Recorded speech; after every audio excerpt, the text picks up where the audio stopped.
He couldn't breathe. A 55-year-old man gets wheeled into the ER, gasping. And the breathing problems do not give you time to be wrong slowly.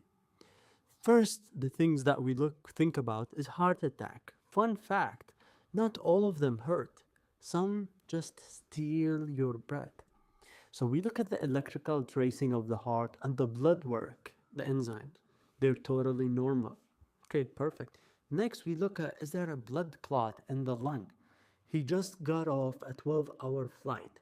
So this one has my full and undivided attention.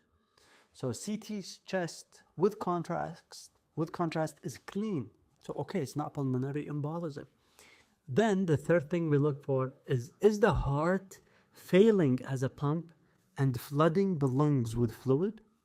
Lung sounds dry. Scan agrees there's no fluid on the lung. So it's not heart failure. Next, we look, is it collapsed lung?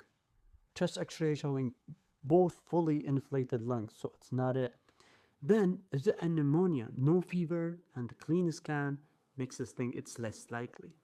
So when I put the stethoscope and just listen, there it is, a wheeze. Then the history, patient smoked for 30 years, quit last year. This was his first COPD flare. Airways scared by decades of smoke, squeezing shut. So we treat with a breathing treatment, steroids, and 2 hours later, he is talking in full sentences and asking, what's for lunch? So here's your takeaway. Sudden trouble breathing is never a wait and see symptoms. Everything on that list gets worse with time. And 3 of them get worse really fast. And the quitting part still counted. His lungs stopped getting worse the day he put them down. Best day to quit was 30 years ago.